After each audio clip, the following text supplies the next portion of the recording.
Hi, my name is Kadeja Moore, and this is a video for my final product. I am currently a senior at Clear Horizons Early College High School, and I am in a class called ISM, or Independent Study Mentorship. And this semester, I got to go out and get a mentorship slash internship at a field of my choosing. And the field I chose mine in was like career advising.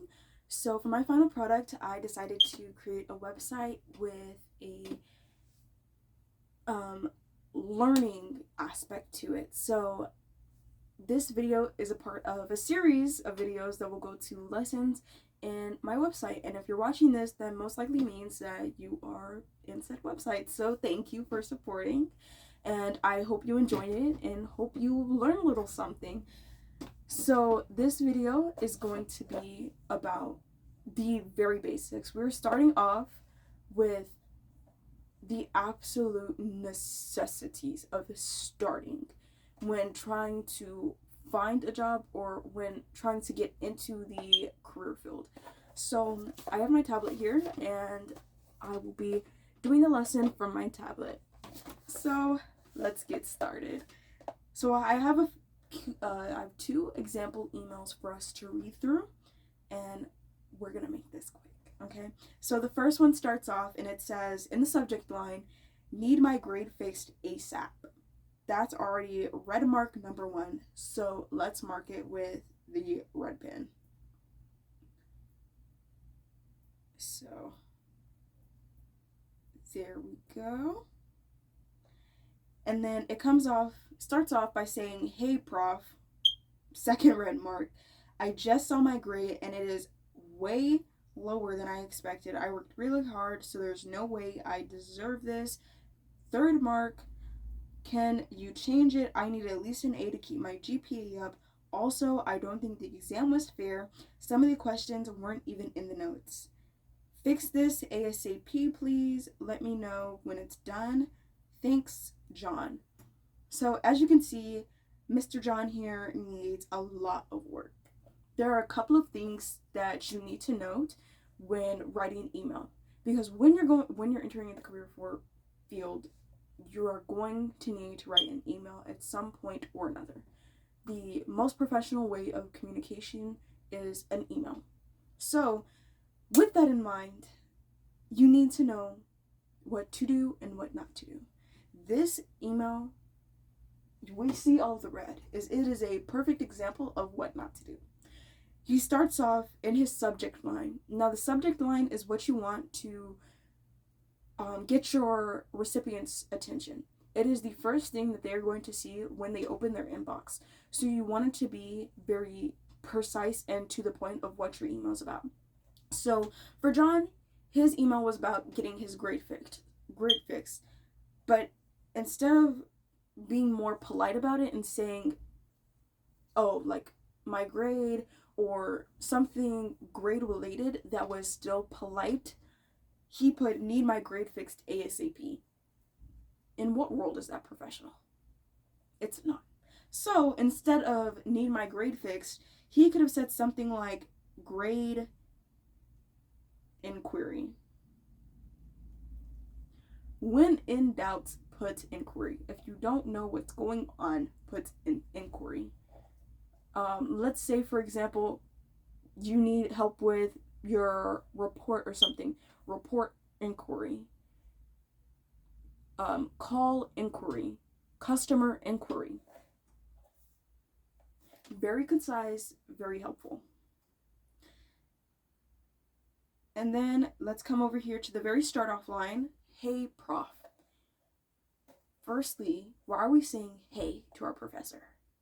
Your professor isn't your friend. I guarantee you, your professor is not your friend. So never should the words "hey" be spelled out in an email. And "prof." This person didn't even spell out the entire word. They put an abbreviation of professor in the email. Started off the email, as a matter of fact. Second strike. So instead of that, they could have put "good morning" or "afternoon." professor, because sometimes you might not know the person's name who is receiving said email, so you could just put their title, or I don't use nicknames. Do not use nicknames. Or you could put like Mrs. or Mr. and just put a comma. And you could also use dear in place of good morning. Dear is always a safe choice. And then third strike, they put way. Your emails, they don't have to be to the level of an essay, but they do need to be, one, grammatically correct, structurally sound. Your spelling should be decent, and I think that's it. Never should you use all caps in your emails. Unless, of course, it's to one of your friends, then by all means, cap it all up. Absolutely. But this is to your professor. You want to be professional, and you want it to sound like a actual email. So let's just lowercase that. And then, secondly, any email that you send out, regardless of who you're sending it to, should be polite and respectful. You're sending an email. It does not take much to word your words in a way that is respectful and polite to the recipient, especially if the person receiving said email is in a higher position than you.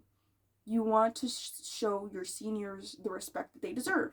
So, by saying, there's no way I deserve this, all types of disrespectful. Wrong. Let's just put a big fat X next to that one right there. And then to end off the email, you never he says, fix this ASAP, please let me know when it's done, as though their professor is their lackey. Absolutely not. Do not put that in an email to anybody. Why would you say that to your professor? This person most likely just cost themselves getting their grade bumped up, because I can guarantee you their professor had a long, lengthy chat with them. So let's learn from John here, John Doe, if you will, and not do that. Instead, you should end off your emails by saying something like, thank you so much for your time, I appreciate you, get back to me at your earliest convenience, things of that nature. And don't forget, if you're asking for a favor or you're asking for something in this email, regardless of what it is or to who it is, you want to be sure to thank them at least once throughout the email. Put a thank you in there. And then lastly, he ends off the email by saying thanks and his name. Now, while this is good and you do need to have like an ending note in your email, thanks is not enough. Thanks is very much to your friends, to people close to you, that level. So instead, you want to put something along the lines of, with well wishes, I hope this does you well, things like that. Something to show good nature.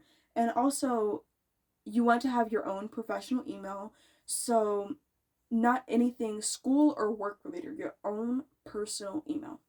And in one of my later lessons, I will discuss how to create such email. So a couple of words that you should think to use when writing an email. You want to say dear, or good morning, afternoon, night, any of the three. With well wishes.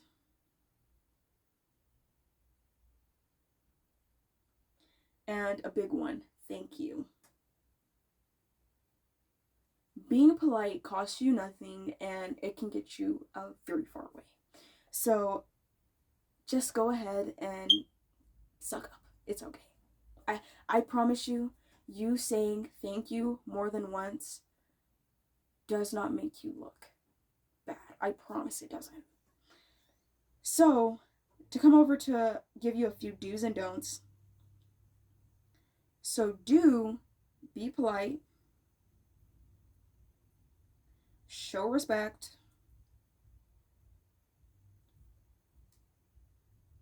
have a well-written email, and include your own contact information. You want the person to have another way to reach out to you aside from your email.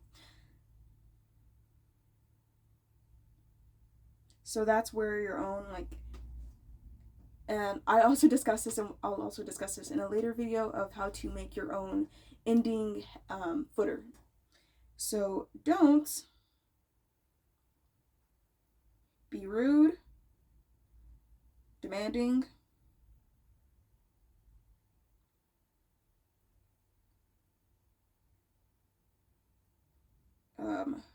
misspellings,